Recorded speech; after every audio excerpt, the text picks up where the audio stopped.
Ralph home yet? Oh, I don't understand it, Trixie. Ralph has never been this late before. He should have been home an hour ago. I'm getting awfully worried about him. Oh, don't worry, Alice.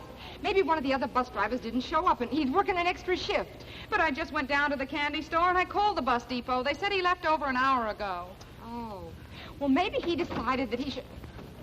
What did you say, Alice?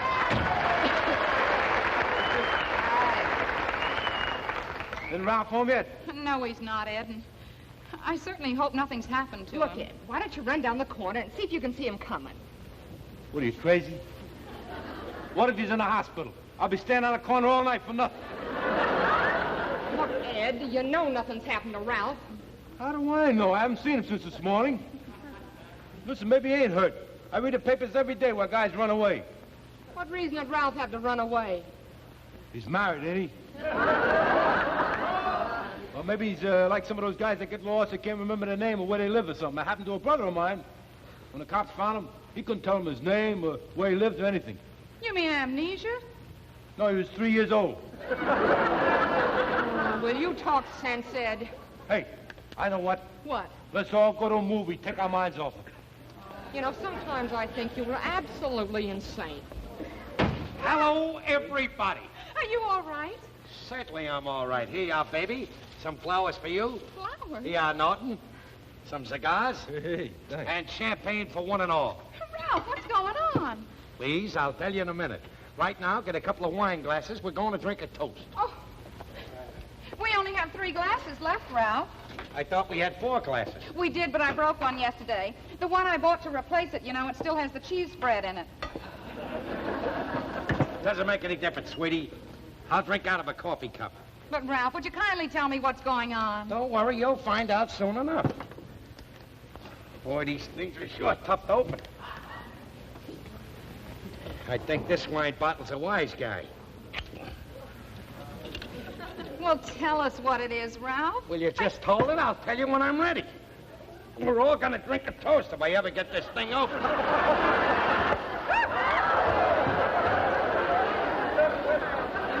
The one who grabs the cork is the lucky person. Here you are, honey. Here you are, baby. There you are.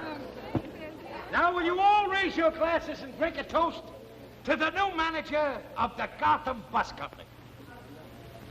What's the matter? You all too stunned to drink? Ralph, you mean you? A manager? I don't know why it should come to you as any surprise. I've always had the qualifications. Comes as no surprise to me. You remember last year when we were down Coney Island and the fortune teller read my palm? She said I was a natural-born leader. That I had the qualifications for executive ability. That I was a leader of men. You know, he's right. Those fortune tellers, boy, they hit it on the nose sometimes. I had my palm read once. She told me I was going to meet a tall, dark brunette. The next day I met Trixie. Trixie's no brunette. She was then. Boy, I bet you they're painting my name right on the door now. Ralph Kramden, manager. Oh, Ralph, it's wonderful, but how did it happen? I'll tell you how it happened. I get off the bus after the last run, see, and I'm taking my change over to the cashier. And I pass the superintendent's office. And I hear some noise coming out, you know, guys talking, so I get on the Erie.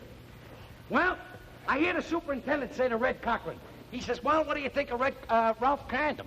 And Red Cochran says, gee, that guy'd be swell. He'd make a wonderful manager. All the guys are nuts about him.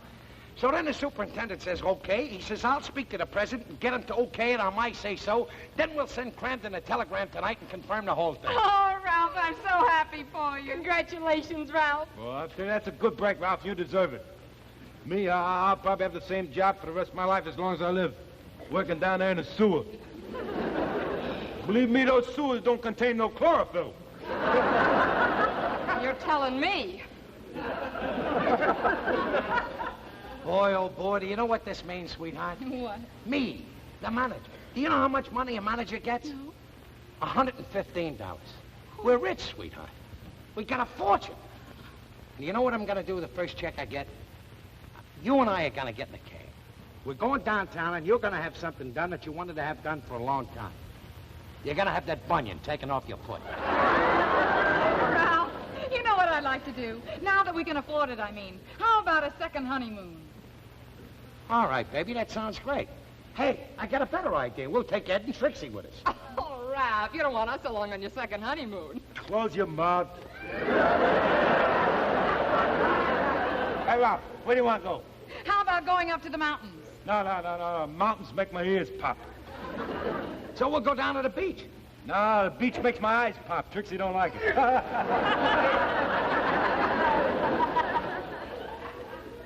Boy, oh boy. Manager of the Gotham Bus Company. And this is only the beginning, sweetheart.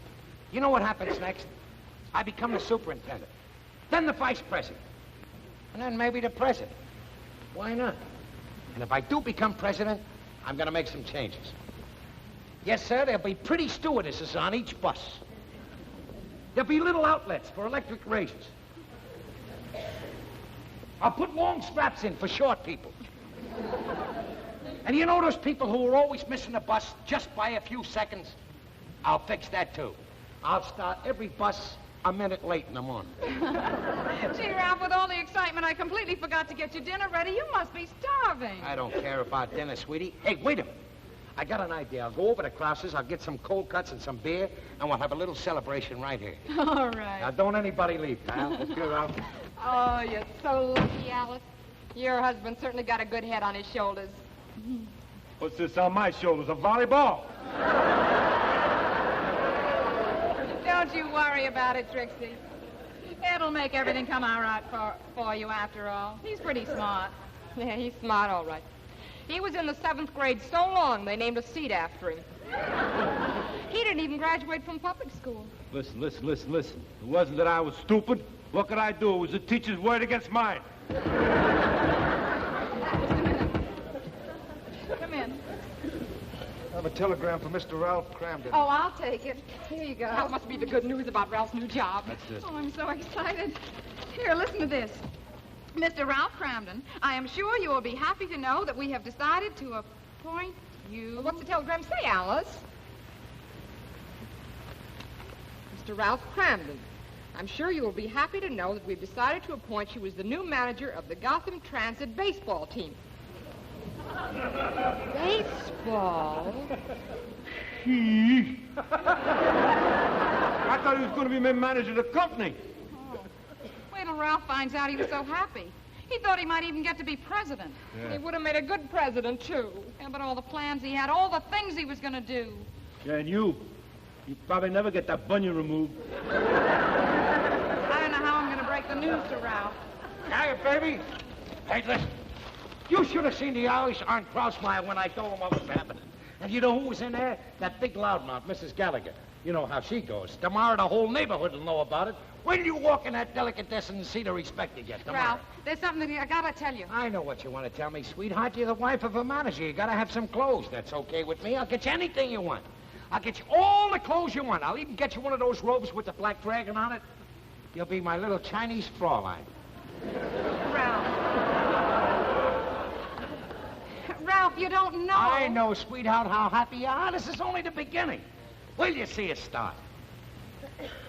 Well? Ralph, let me take your cap and jacket, huh? No, wait a minute. I don't need you to take... Have another cigar, pal. You know what I was thinking tonight? No, thanks.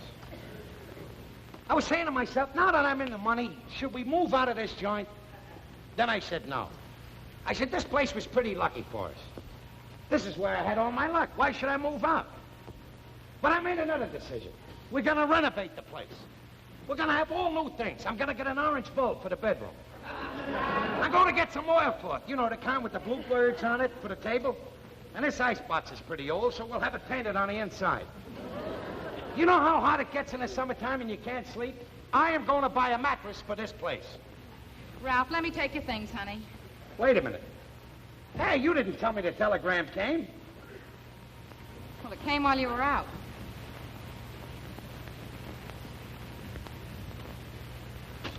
See? Sweetie? Guess I blew it again. I'm sorry, pal. I wanted to be important just for you. Oh, Ralph, you are important. You're the most important thing in my life.